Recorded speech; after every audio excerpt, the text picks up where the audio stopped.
Good morning, everyone. We are learning Mishnah's Kesubos, Perek Ches, Chapter 8, Mishna Dal, and Mishna 4. Okay, now, just a quick introduction. The sages ruled at the end of the preceding Mishnah that the law regarding fruits depends on when they are picked. If a wife acquires land that has fruit still attached to it, and they are picked under the husband's control, they belong to the husband. But if she acquires fruits that have already been picked, they belong to her, which means they are used to buy land, which is hers. Okay, so here, again, let's just review what we had yesterday.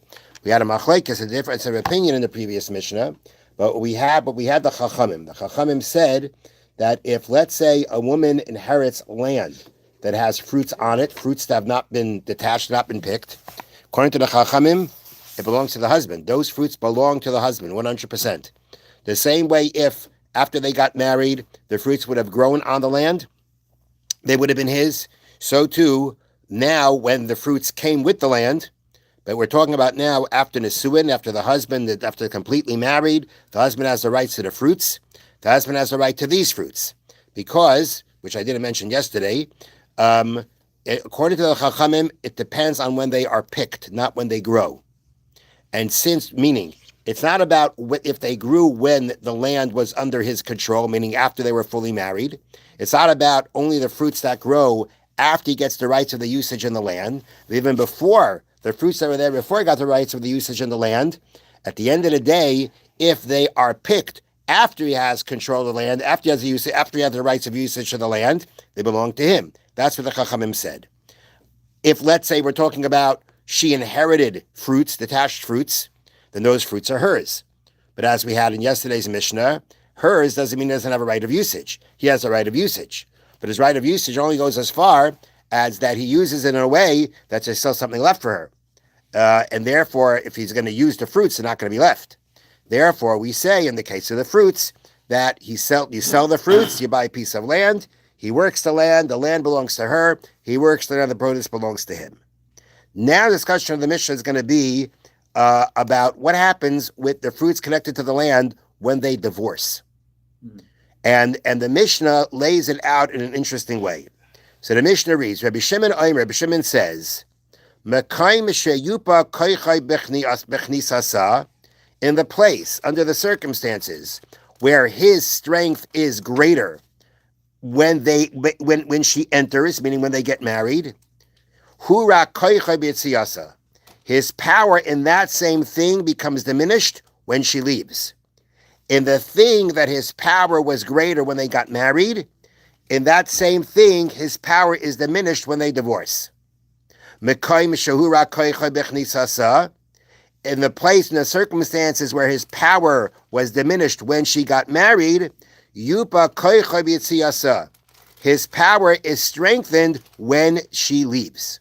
So that's kind of the introductory statement. That's kind of like the way of remembering what's going. This was kind of a way of, I guess, remembering what's happening here. You've got in the situation where he was stronger when they got married, he becomes weaker when they divorce, and in the situation where he was weaker when they got married, he becomes stronger when they divorce. So what does this mean? Now here's the example. Here's what it means. Peres hamuchubar lekarka. Fruits connected to the ground. They are still connected to the ground. Bichnisasa, when she enters, shalai. They belong to him. Again, we're following the Chachamim's opinion. When the Chachamim say, if she after they're married, she brings in a piece of land, and there's fruits growing on the land, they are connected to the ground. So that's Bichnisasa, when she enters, when they get married. Who owns those fruits, according to the Chachamim? He does, because they were picked after he had rights to the land. Ubiyitsiyasa, now, here is the new thing in this Mishnah. Now, when she leaves, now that means that until now, you've had this field that he has the rights of usage for, right? Well, they were married, he has the rights to use the field, any fruit that grows belongs to him. Now we have a situation where there was a field, she owned it, he worked it, right? He worked it, and the fruits were not detached; they were still growing on the ground when they divorced. Says Reb Shimon, who owns those fruits? Shalah, they're hers. Because when they were picked, whose control was the land under? Hers, not his. Even though they grew when the land was under his control, when they were picked, they were not under his control. And therefore, we say that when she leaves, it belongs to her. That's the example of where his power was greater when she got married, it becomes less. In the same type of thing, it becomes less when they divorce. And now the other one is v'hatalushim in akarka. If we're talking about fruits that are detached from the ground, okay? Bechnisasa shala, who owns those fruits when they get married? She does. They're detached from the ground. This is what she inherited. She inherited these fruits. They belong to her. Now, belonging to her means, though, he still has rights of usage. So what do? You sell them, buy a piece of land, and she owns the land, but he gets the produce. He works the land. He gets the benefits of the land. Bichnisasa shala, when she gets married, they belong to her. Ubiyatziasa, and if they get divorced, so here we got fruits that grew on the ground when they were married. They became detached. Now they're divorcing. Who gets those fruits? Shalai, he gets them then. Because they're not attached to the ground. They were picked when they were under his control, and therefore they go to him. So therefore you've got the this is the illustration of, we say, where by the marriage he was weakened, his power was weak, which is when the fruits were detached because they belonged to her. When they divorced, the fruits belonged to him. That means when they divorce, in this circumstance, under these circumstances, his power is greater. Now the Bartanura points out something interesting, and that is that Reb Shimon and the Chacham of the previous Mishnah seemingly agree. At least when they get married and the land has the fruits attached to them, they both agree who gets the fruits? He does. Because when they were picked when the land was under his control. Reb Shimon talked about what happens when they divorce. And he said when they divorce, who do those fruits go to after they're picked? They belong to her, because they were picked after the marriage was over. The Chachamim never said anything about that. And the Bartanura says this is where the Chachamim and Reb Shimon disagree. According to the Chachamim, even though when they get married, not even though, according to the Chachamim, when they get married and the fruits were attached when they get married, we say, who gets the fruits according to the Chachamim? He does, because he picked it under his control. But the Chachamim say, but when they get divorced, even though they're going to be picked after they're divorced, when it's not under his control, but since they grew when it was under his control, he gets them. So according to the Chachamim, the husband always has the greater power.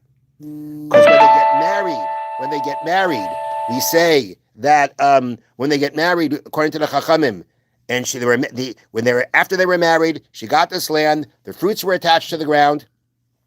We say they were picked after the marriage. When he has control over the land, the fruits go to him. But in a case where they get divorced, when the fruit is still attached to the ground, to the land, even though they're being picked after he loses control over the land, the Chachamim disagreed. Reb Shimon would say, since they grew under his control, they still belong to him. That's the point of where they differ.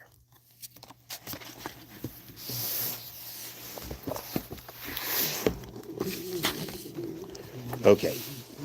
So the Chofetz Chaim was talking about the situation where, what is it that you can now say to the prospective groom? We're talking about the match being made between a man who's trying to make a match between his daughter and a young man. And now the Chofetz Chaim is discussing the young man, what in situations where the young man is about to be cheated in some way, when you could say something, when you're and the young man doesn't know what's going on by the girl's house or family, when you're allowed to tell him. Now here he continues in that with a different case.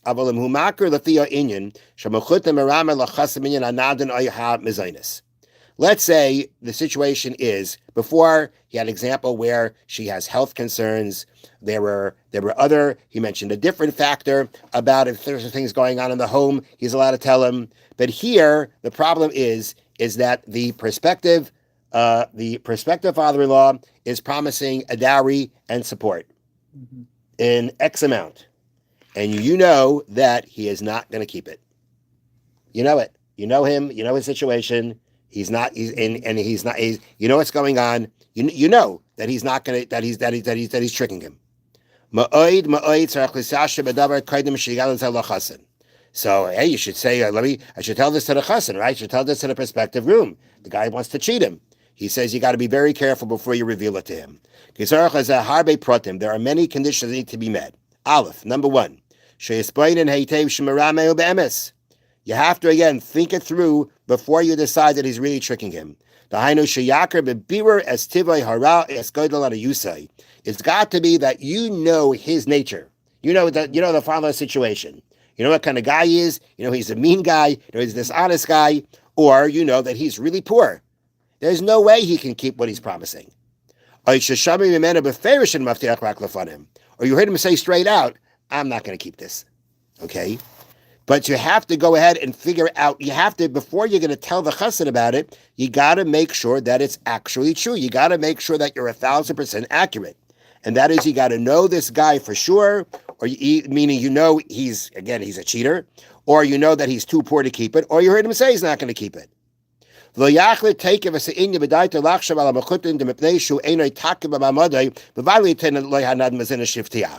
the same time, let's say you know the guy, he doesn't seem to be able, he's really not that well off that he should be able to keep what he's saying. He's not a poor man. It's not like there's no way he can keep it, right? It would seem like, based on his financial situation, what he's promising he can't keep. Don't assume that don't assume that so fast.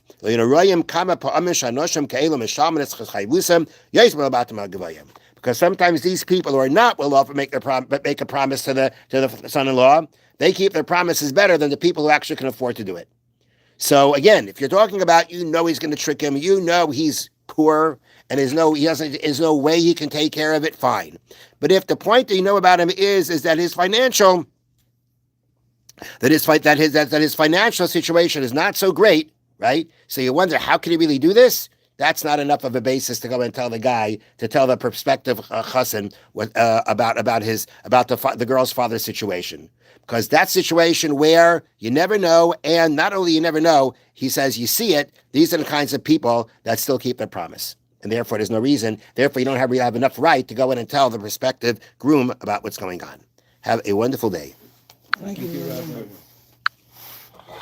Rabbi. Is there any issue